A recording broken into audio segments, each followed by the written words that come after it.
बहुत पहले की बात है। किसी एक गांव में एक सेठ रहता था। उसके पास खूब पैसा था तथा कई हवेलियां और नौकर चाकर थे।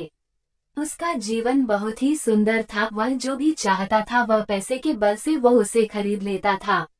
लेकिन इतना सब कुछ होने के बाद भी उसे जीवन में शांति नहीं थी।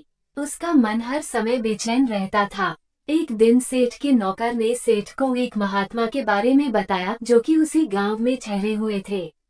महात्मा बहुत ही सिद्ध एवं योगी पुरुष थे।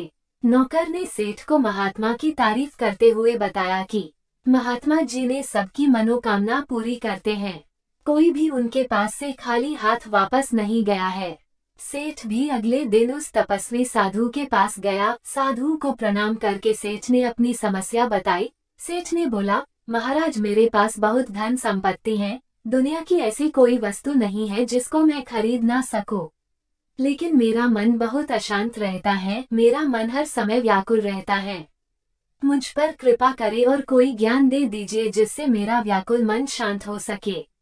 सेठ ने सोचा कि अब साधु महाराज उसकी तकलीफ को दूर करने के लिए कोई ज्ञान या ताबीज जरूर देंगे जिससे मेरा अशांत मन को शांति मिलेगी सके। लेकिन तपस्वी साधु ने सेठ को अपने प्रवास स्थल में 7 दिनों के लिए रुकने को कहा। सेठ ने साधु की बात से सहमत हो गया। अगले दिन साधु बाबा ने सेठ को आंगन में बैठने के लिए कहा और खुद साधु महाराज आंगन के बगल में बने अपनी कुटिया के अंदर आकर छांव में बैठ गए। सेठ पूरा दिन आंगन की धूप में बैठा रहा। मन ही मन बहुत ही गुस्से में था, पर वो गुस्सा पीकर रह गया। दूसरे दिन साधु महाराज ने सेठ को आज्ञा दी, आज तुम्हें अन्न का एक दाना नहीं मिलेगा और तुम्हें पूरा दिन व्रत रहना पड़ेगा। फिर सेठ पूरे दिन बिना खाना के रह गया। भूख से उसका बहुत बुरा हाल था। उसने देखा कि साधु महाराज मजे से खाना खा रहे हैं। सेठ को भूख लगी थी, इसलिए साधु महाराज को देखकर उसे बहुत गुस्सा भी आ रहा था। सेठ को यूं ही जाते देख तो तपस्वी साधु ने सेठ को टोका और पूछा कि सेठ क्या हुआ, बहुत जल्दी मन बना लिया यहाँ से जाने का, क्या अब तुम्हारे मन को शांति नहीं चाहिए?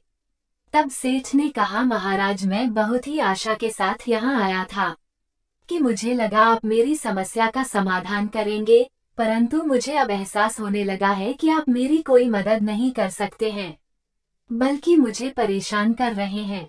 अब मुझे लगने लगा है कि आप चाहते हैं कि मैं यहाँ से चला जाऊं और इसलिए आप रोज मेरे लिए कोई ना कोई समस्या से भरा कार्य मुझे दे देते हैं। साधु महाराज ने सेठ की बात सुनकर हंस पड़े और बोले, सेठ मैंने तो तुम्हें बहुत कुछ दिया पर तुमने कुछ लिया ही नहीं। सेठ साधु की बात सुनकर आश्चर्य में रह गया और साधु की ओर देखकर बोला कि महाराज आप मुझे कुछ भी तो नहीं दिया है। साधु ने सेठ से फिर बोला कि पहले ही दिन जब मैंने तुम्हें धूप में बैठाया और मैं स्वयं छांव में जाकर बैठ गया तो इसके जरिए मैंने तुम्हें समझाने की कोशिश की। मेरी छांव तुम्हारे काम नहीं आएगी जब तुम मेरी बात को नहीं समझ पाए, तो मैंने दूसरा प्रयास किया। दूसरे दिन मैंने जब तुम्हें भूखा रखा और खुद खूब अच्छे अच्छे पकवान खाए तो उस समय मैंने तुम्हें समझाने की कोशिश की, मेरे खा लेने से तुम्हारा पेट नहीं भरेगा। सेठ मेरी एक बात हमेशा याद रखना कि मेरी साधना से मिली सिद्धि से तुम्हें कोई सिद्धि प्राप्त नहीं हो सकती है। अध्यात्म और चिंतन एक ऐसा रास्ता है जहां मंजिल तक जाने के लिए यात्रा करनी पड़ती है।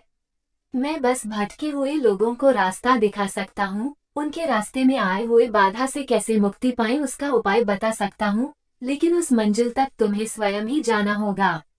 अगर तुम्हें शांति पानी है तो तुम्हें अपनी व्यर्थ की और विलासिता पर नियंत्रण करना होगा और तुम्हारा मन स्वयं ही शांति को प्राप्त कर लेगा।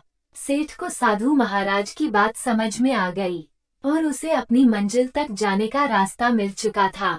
उसने साधु महाराज को फिर से प्रणाम किया और शांति प्राप्त करने की पथ पर वह निकल पड़ा।